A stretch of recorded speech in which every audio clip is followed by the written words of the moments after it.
पब्बर नदी पर इस तरीके से लोग इस नदी को आर पार करते हैं।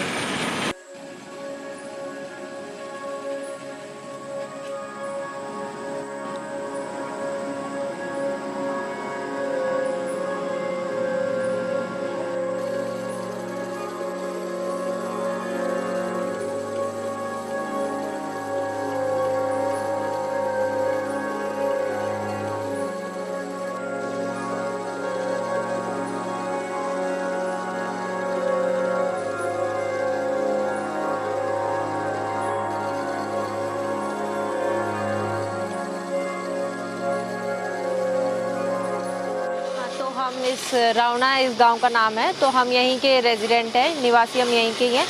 ये इसका रास्ता है, हम ऑन फुट आते हैं, गाड़ी हमारी रोड तक आती है, फिर वहाँ से नीचे हमें ऑन फुट आके ये रिवर क्रॉस करने का तरीका है यहाँ पे। इसे हमारे यहाँ गरारी या डोला भी कहा जा सकता है।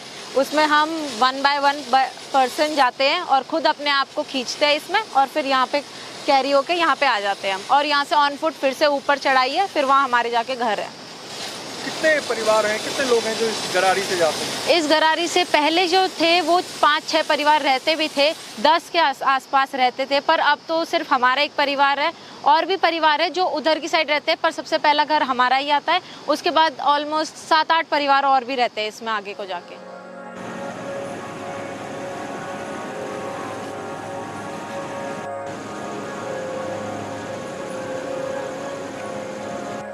अब ये यहाँ पर ये गदेरे हैं, ये अभी पानी कम दिख रहा होगा यहाँ पे, लेकिन जब ये पानी आता है तो बहुत ज़्यादा आता है। और पब्बर नदी पर ये जो सहायक नदी है टोन्स की, उसके इलाकों में कितनी दिक्कतें हैं ये आप देख रहे हैं।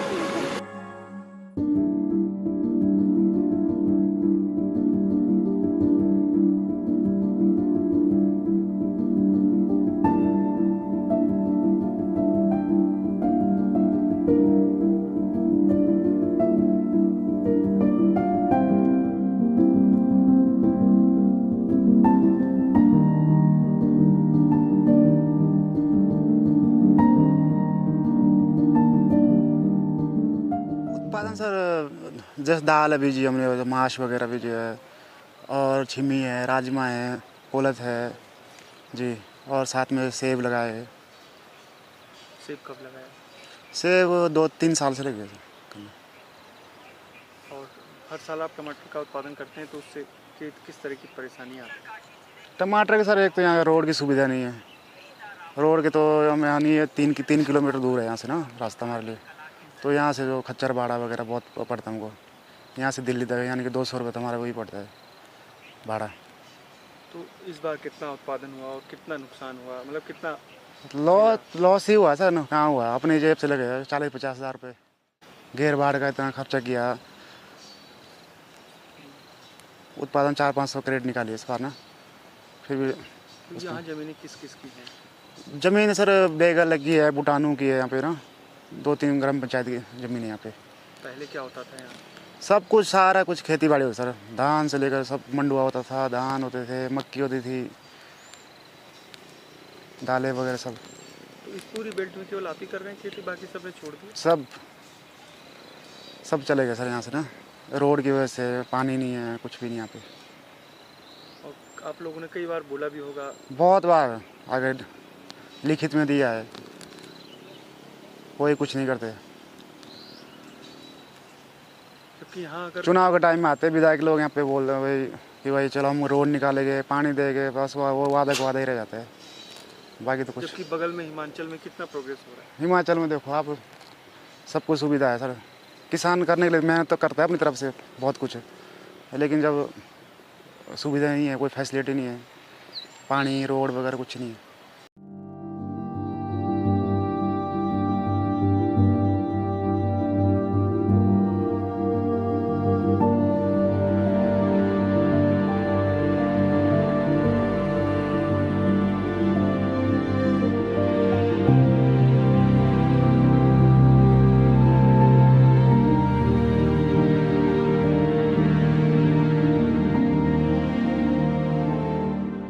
गेहूँ गेहूँ होते थे, मक्की होती थी और माश होते हैं और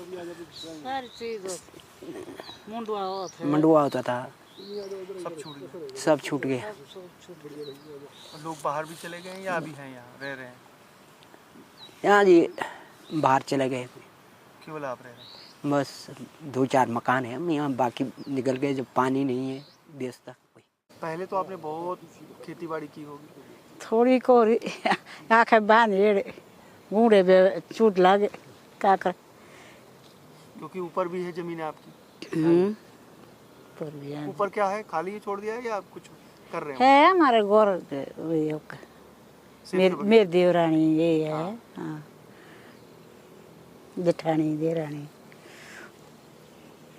खूब मेहनती हैं यहाँ के लोग। तो क्या कौन जाए अपने मेहनत। इस स्टोरी के स्पॉन्सर हैं ज्ञान सागर एडुटेक। क्लास 9 से 12 तक ये आपके बच्चों का ऑनलाइन ट्यूटर है। आज ही YouTube पे जाकर ज्ञान सागर को और ज़्यादा एक्सप्लोर करिए।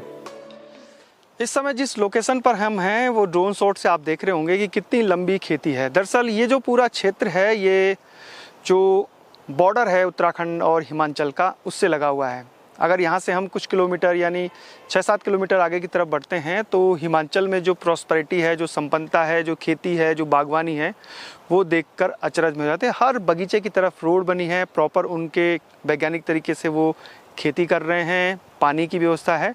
और इस पूरे क्षेत्र में जो भूटाणु और भेकल की ग्राम सभा, जो ग्राम पंचायतें, उनकी जो छानियाँ हैं तलहटी में, ये पब्बर नदी के किनारे वहाँ पर बसी है। तो उत्तराखंड में जहाँ पर भी छानियाँ हैं, या तो वो गांव से ऊपर जंगलों की तरफ होती है, उत्तरकाशी के कई इलाकों में है, और कई जगह छानियाँ जो नदी के किनारे होती है, यानी सर्दियों में वो नीचे नदी के किनारे आ जाते हैं उन छानियों में। तो ये करीब 2-3 ग्राम पंचायतें हैं जिनकी करीब 2 किलोमीटर से भी ज़्यादा की पूरी लैंड है। और आज से करीब 40-50 साल पहले तमाम लोग बड़ी संख्या में यहाँ पर खेतीबाड़ी करते थे। और जब सड़क यहाँ पर पहुँची, जब ये जो सड़क जो आराकोट की तरफ से फिर हिमाचल की तरफ जा रही है वो सड़क पहुँची, तो धीरे धीरे लोगों ने शिक्षा स्वास्थ्य के लिए धीरे नीचे देहरादून या फिर त्यूणी, चक्राता इस तरफ पलायन किया।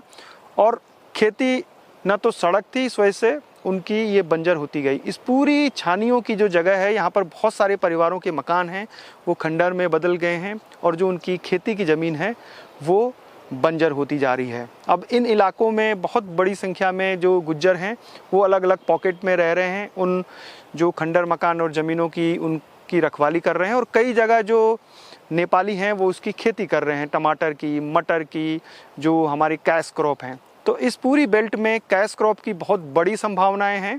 और जिस तेज़ी से हिमाचल के सीमांत इलाकों में, क्योंकि हिमाचल का जो शिमला डिस्ट्रिक्ट है उसका भी ये सीमांत ज़िला है, और उत्तराखंड का जो देहरादून और उत्तरकाशी ज़िला है उसका भी ये सीमांत इलाका है। ये पूरा बंगाल का क्षेत्र है जिसमें 3 पट्टियाँ आती हैं, यानी 3 पट्टियों का एक बहुत बड़ा क्षेत्र है। ऊपर की तरफ अब धीरे धीरे लोग अपने संसाधनों से सेब के बगीचे डेवलप कर रहे हैं। कुछ पॉकेट में जो नीचे तराई की जगह सिंचित भूमि है, यानी नदी से लगी हुई, वहाँ टमाटर, मटर इसकी खेती कर रहे हैं। और किस मुश्किल हालातों में यहाँ के लोग जीवन जी रहे हैं, किस तरह चक्री और डोला में बैठकर वो पब्बर नदी को पार करते हैं। और पिछले महीने ही, यानी जब बरसात के समय एक जो गुज्जर लड़की थी वो उस चक्री में क्रॉस करते समय वो नदी में गिरी और उसकी मौत हो गई। तो हर दिन मौत से खेलकर यहाँ के लोग वैसे भी जीवन यापन करने के लिए अपने गांव की तरफ आते हैं। दुख इस बात का है कि आज़ादी के इतने सालों के बाद भी इन इलाकों में वो बुनियादी सुविधाओं का अभाव है, जिसके लिए ये लोग लगातार सरकारों से, विभागों से मिन्नतें करते रहें, मांग करते रहें, और फिर भी मिला कुछ नहीं। और इसकी वजह ये है कि इसके कारण लगातार अब पलायन बढ़ता जा रहा है। सर ये तार इस पर है, हम ऐसे जुगाड़ कर रहे हैं यहाँ से पार के लिए ना, यहाँ से टमाटर उतारते पार के लिए जी। कितना खर्चा लगा, कब बना होगा ये? 7-8 साल हो गए सर इस लगा के ना, 1.5-2 लाख करीब खर्चा है इस पर अपने। तो इससे फ़ायदा है या नुकसान है? मतलब फ़ायदा तो होगा ही। फ़ायदा तो है सर, काम चलाओ ही है। नुकसान एक खतरा भी रहता है इसमें ना, कोई चोट का खतरा रहता है अगर कुछ ऐसा हो गया। अजी बहुत ज़्यादा रौनक, 3 गांव की ज़मीन है हमारी यहाँ पे, इधर पूरा होता था, ये खेती लगी हुई होती थी पूरी। अब देखो बंजर पड़ी हुई है, पूरा वो यहाँ तो गाय भैंस दुनिया भर की होती थी हमारे इनके सामने पर 12-12 13-13 भैंस पाल रखी हमने। आज तो एक गाय भी आफत हो गई है। अब लोग यहाँ पर जैसा सब बंजर पड़ा हुआ है, या जब बिगर सड़क से हमको डॉक्टर के लिए भी यहाँ रात को उठा करके कंधे में ले जाने पड़ते हैं त्यूनी। अभी परसों यहाँ थोड़ी फिसली, घर वाली रोटी ला रही थी, अब मैं घास काट रहे थे, फिसल गई वहाँ पर थोड़ी, तो अब त्यूनी ले गए। अभी कमर से लट्ठी के सारे जा रही है त्यूनी। अजी हिमाचल तो देखते हैं ना, तो लोग कहाँ पहुँच गए। घर मकान देखो इतने, हमको आती है कैसे जाना है उधर, कैसे पाँव रखना, कि ये तो इतने लोग हैं। हम यहीं से जाते हैं हिमाचल में, तो अरे यार, तो जब देवता मानसू देवता जाता है तो उसके साथ जाते हैं हम, वजीर लोग हैं, तो हिदत करते हैं बेचारे। अच्छा, तो हम अपने आप घबरा जाते हैं, क्या कैसे रखे उसमें पैर। हम तो ऐसी जगहों में, कबाड़ में, ये आज कहाँ पहुँच गए। ये गुज्जरों के डेरे हैं और इन्हीं डेरों में गुज्जर रहते हैं। कई जगह गुज्जर जो परिवार हैं वो यहाँ के जो लोकल घर हैं उनमें रह रहे हैं, केयर कर रहे हैं उनकी। तो 1 महीने पहले गुज्जर एक लड़की पार कर रही थी नदी, पब्बर नदी, और गिर के उफंती नदी में बह गई, उसकी मौत हो गई।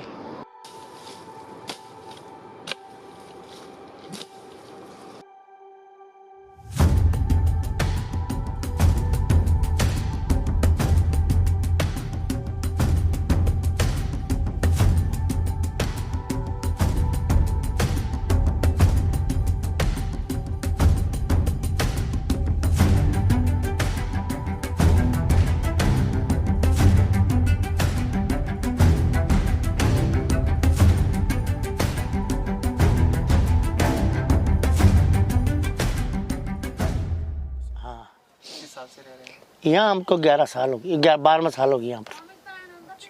तो ऊपर भी है, आप कुछ टाइम ऊपर रहते हैं, कुछ टाइम हम 4 महीने ऊपर जाते हैं, 4 महीने यहाँ 8 महीने यहाँ रहते हैं।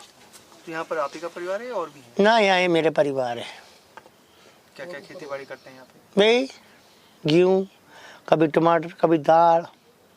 क्या करना, भैंस से मर गई, पर साल 8 भैंस से मरी, लड़की भी उधर ऐसा हो गया और भैंस भी ऐसी होगी, तो क्या मजदूरी करनी पड़ेगी। बेगे करने से कौन देता, कौन पालता।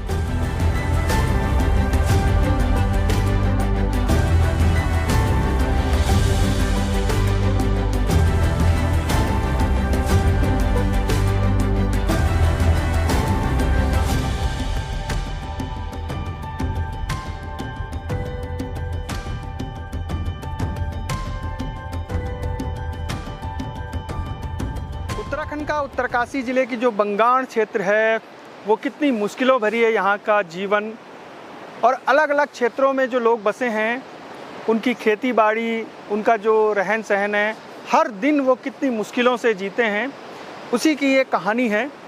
जो बंगाण क्षेत्र की जो पिंगल पट्टी है, उसकी जो पब्बर नदी से लगे हुए छानियाँ हैं, वहाँ लंबे समय से स्थानीय लोग रोड की मांग कर रहे हैं ताकि वो अपने जितने भी, चाहे वो टमाटर हो, मटर हो, आलू हो या अन्य जो सब्जियां हैं, उनको बाज़ारों तक पहुंचा सकें।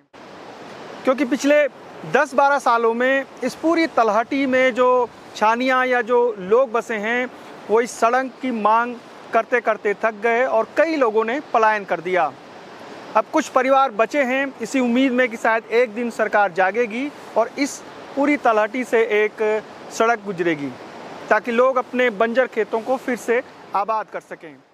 अब देखिए ये झूला पुल है, इसकी पूरी चद्दर उखड़ गई है, उसके नीचे पब्बर नदी बह रही है और हम उस जगह पर जाने वाले हैं जहां पहले इनका पुराना पैदल रास्ता था और जहां से ये आवाजाही करते थे, लेकिन आपदा में वो पूरा रास्ता बह गया और ये सड़क की मांग करते करते थक गए। अब ये झूला पुल भी पता नहीं कब टूट कर गिर जाए, इसकी भी रिपेयरिंग की ये बहुत सख्त ज़रूरत है इस पूरे झूला पुल को। नीचे पब्बर नदी, अभी तो बरसात के बाद इसमें काफ़ी कम पानी हो गया, लेकिन बरसात में ये पूरी पब्बर नदी पूरे उफान पर रहती है जो टोन्स में मिलती है।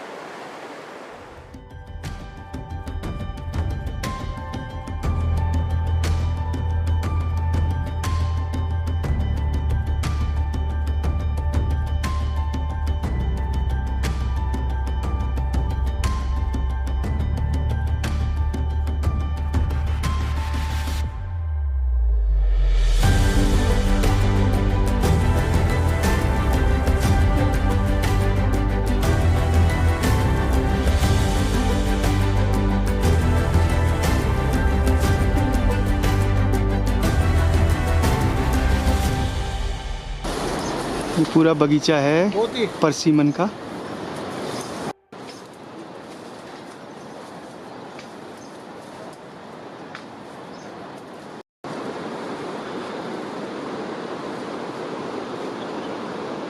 यहाँ पे बहुत ज़्यादा दिक्कत है। ये जगह जो है ग्राम पावली और बेगल बुटानू 3 ग्राम सभा के अंतर्गत आता है ये रास्ता, और ये रास्ता हर समय इसमें नदी का आवागमन ज़्यादा ही रहता है।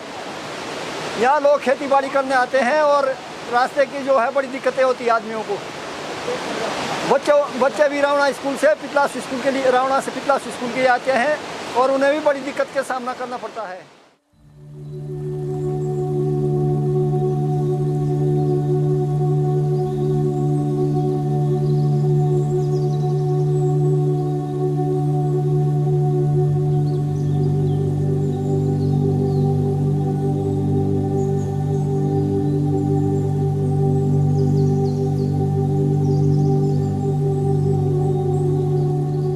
अब हम आपको समझाते हैं कि कैसे जो इनकी छानियाँ हैं उनके रास्ते टूटने से न सिर्फ जो बच्चे हैं स्कूली बच्चे, क्योंकि पिपलासू में प्राथमिक विद्यालय है और गुज्जरों के परिवार और स्थानीय जो परिवार हैं उनके बच्चे यहाँ पढ़ते हैं। तो ये रास्ता पूरा जब फ्लड आया था वो पूरा रास्ता टूट गया है। ये डंगर एक चट्टान सी है, तो छोटे बच्चों को यहाँ से नहीं भेजते, गिरने का डर है और बरसात में तो पानी और भी ज़्यादा ऊपर आ जाता है।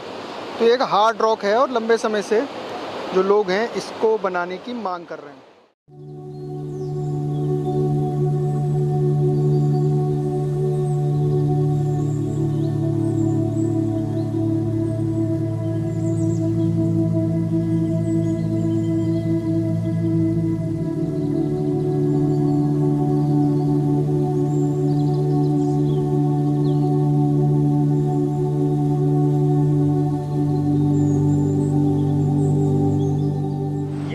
क्षेत्र के लोगों का दुर्भाग्य ही कहेंगे कि 2019 से यहाँ के लोग अपनी खेती बाड़ी, स्कूल के आने जाने के लिए इस जो पुराना पैदल मार्ग है उसकी मरम्मत के लिए, उसके जीर्णोद्धार के लिए लगातार सरकारों से, जनप्रतिनिधियों से मांग कर रहे हैं। ये कोई बहुत बड़ा बजट का काम भी नहीं है। सीमांत इलाकों में ऐसी बहुत सी कहानियाँ और विकास की ज़रूरतें की जो किस्से हैं वो सुनाई देते हैं और ये भी उन्हीं में से एक है। अगर ये रास्ता खुल जाता तो नौनिहालों को रास्ता पब्बर नदी पार नहीं करना पड़ता और उस पब्बर नदी को पार करने में भी जान जोखिम का जाने का खतरा रहता है। छोटे छोटे नौनिहाल जो यहाँ पढ़ते हैं उनकी मुश्किलें किस तरह बढ़ती हैं और जो खेती बाड़ी के काम करने के लोग हैं, क्योंकि इस तरफ जो ग्राम पंचायत हैं उनकी खेती बाड़ी इस जो पूरा लैंडस्लाइड जोन है इसके आगे है। यहाँ के लोगों की खेती इस तरफ है, तो उन्हें अगर अपनी खेतों में काम करने के लिए जाना है तो पहले नदी क्रॉस करनी पड़ेगी, फिर दूसरी तरफ जाना पड़ेगा और जिस झूला पुल से हम आए हैं उस झूला पुल को पार करने के बाद फिर वो अपने खेतों में जाते हैं। ये बेल्ट बहुत ही उपजाऊ है, कैश क्रॉप यहाँ पर बहुत बड़ी संख्या में होता है, बागवानी भी तेज़ी से बढ़ रही है, लेकिन इस तरह की दिक्कतों का सामना, इस तरह की जो दिक्कतें हैं उसके वजह से इन काश्तकारों की, यहाँ के लोगों की मुश्किलें कई गुना बढ़ जाती हैं। 2019 से बंद है ये रास्ता, हमारी कोई पुकार सुनता ही नहीं है सर। हमारे बच्चे आते हैं जाते हैं, बड़ी परेशानियों का सामना करने पड़ता है और 2019 से इस बार सर इधर घास काटने वगैरह उसके आते हैं, तो इस वजह से रास्ते के कारण भादों के महीने से जब से बरसात आई है तब से इधर रास्ता बंद पड़ा है सर। खेती करने हम लोग पितलासू से रावना जाते हैं, बेगल से पितलासू आते हैं। बेगल वालों की भी ज़मीन है, मैं बेगल से हूँ, तो उनको भी बहुत दिक्कत होती है रास्ते में आने की इस रास्ते से। अच्छा, हमारा यहाँ पे मक्की होती है, राजमा होता है, उड़द होता है, कई फसलें होती है, गेहूँ होता है, सारी यहाँ से फसलें हम बेगल ले जाते हैं। धान भी होता है और नर्सरी है सेब की यहाँ से। तो ये रास्ता हमारा मेन रास्ता है, यानी कि बेगल वालों का है, रावणा वाला, पितलासू वालों का और पावली वालों का, पावली ग्राम सभा में ये पितलासू आता है। ये बहुत ही मेन रास्ता हमारा, ये बनना ही चाहिए था। इसमें भी कोई अभी तक कोई संज्ञान में नहीं ले रहा है। मैंने कई बार विधायक साहब से बोला था तो उन्होंने भी इस बात को संज्ञान में नहीं लिया।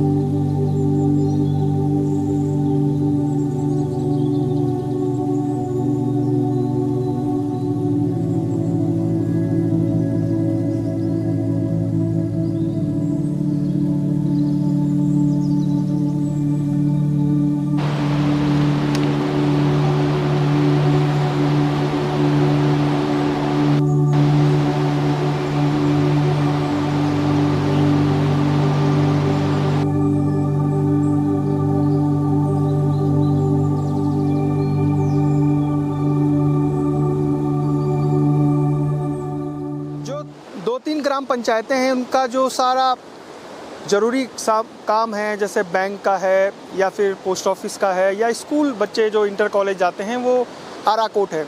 आराकोट उत्तराखंड के उत्तरकाशी ज़िले का सीमांत गांव है ये, जो उसके बाद फिर शिमला डिस्ट्रिक्ट लग जाता है। तो सारे ज़रूरी काम के लिए उन्हें, अगर विधवा पेंशन है, जितने भी सामान है या कृषि से रिलेटेड कोई भी काम है, तो वो आराकोट जाना पड़ता है। और यही उनका पुराना पैदल मार्ग है। अब ये मार्ग क्षतिग्रस्त है, तो उन्हें डोले में बैठकर दूसरी तरफ जाना पड़ता है और वो रास्ता काफ़ी लंबा है। अगर सरकार इस रास्ते को बना दे तो उनकी कई जो मुश्किलें हैं वो कम हो जाएंगी। वैसे भी खेतीबाड़ी करने के लिए इन्हें इन रास्तों को पार करके आगे जाना पड़ता है।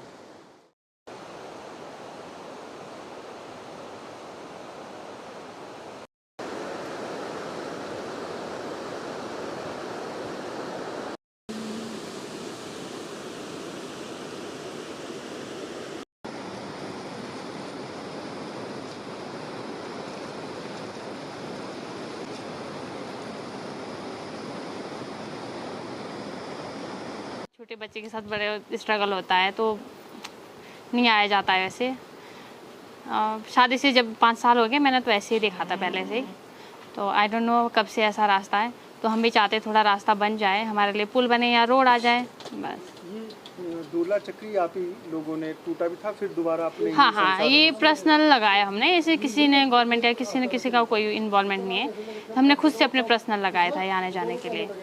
पर इसमें सफ़र करना भी तो मुश्किल है। हाँ, सफ़र करना तो ऑब्वियसली मुश्किल होगा ही, क्योंकि नदी में टूटने का भी डर रहता है कभी कभी। वैसे तो खैर हमने इसे रिपेयर करते रहते हैं, बस आना जाना थोड़ा डिफिकल्ट हो जाता है मौसम में, बरसात वगैरह में तो ज़्यादातर हो जाता है। तो आपका तो छोटा बेबी, आपने तो उसको पार करना हाँ हाँ, वो तो है, छोटा बेबी के साथ थोड़ी मुश्किल होती है, पर यहाँ पे घर है तो आना जाना तो फिर पड़ता ही है। 17 साल हो गए। पहले और अब में कितना अंतर आ गया? अंतर तो यही है, पहले तो खूब सारी होती थी, गेहूँ, मक्की, हर चीज़ होती थी, पर अब तो रास्ता होने की वजह से कुछ भी नहीं होता। अब तो कौन लोग छोड़ के गए, जा चुके हैं बाहर? सारे बाहर है, जेठ जेठानियाँ सब, और परिवार जो और भी सारे परिवार 8-9 परिवार थे, या सारे छोड़ के चले गए रास्ते की वजह से। आप लोगों ने खेती छोड़ दी? खेती बिल्कुल छोड़ दी है, जब रास्ते की वजह से कुछ नहीं होता। रास्ता ही ऐसा है जो कुछ भी नहीं कर सकते।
बेकल ग्राम पंचायत, भूटानू ग्राम पंचायत की जो छानियाँ हैं, वहाँ पैदल जो रास्ता है वो तो टूटा ही हुआ है।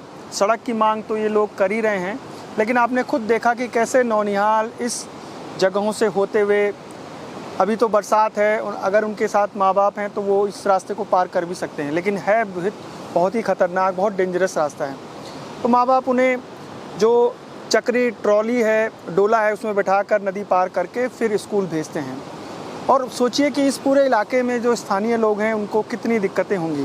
पूरे इन रास्तों से आपको दिखाने का मकसद ये है कि ताकि आप लोग जान सकें। ये देखिए पूरे पैर में किस तरह कुमर लगे हैं, झाड़ियाँ लगी हैं, और इनके पुराने रास्ते हैं पैदल। लेकिन जिस तरीके से इस इलाके में जो अतिवृष्टि के बाद उनके रास्ते टूटे हुए हैं, तो इस पूरे रास्ते को रीअलाइनमेंट करना ज़रूरी है ताकि रास्ता जो पैदल है वो सेफ़ और सुरक्षित जगह से निकाला जा सके। ये पूरी कहानी आपको कैसे लगी हमें ज़रूर बताइएगा। बंगाण क्षेत्र में इतनी कहानियाँ हैं, इतनी स्टोरीज़ हैं, इतनी खबरें हैं या इतनी जन समस्याएं हैं, मुश्किलें हैं कि अगर हम कई दिनों तक इन इलाकों में घूमते रहें तब भी कम पड़ेगा। शायद सीमांत क्षेत्र होने के कारण ही जो उत्तरकाशी या फिर देहरादून में बैठे अधिकारियों तक ये जो मुश्किलें हैं वो नहीं पहुंच पाती। कहानियाँ आगे भी जारी रहेंगी। संदीप गुसाई को इजाज़त दीजिए। जय नंदा, जय हिमाल।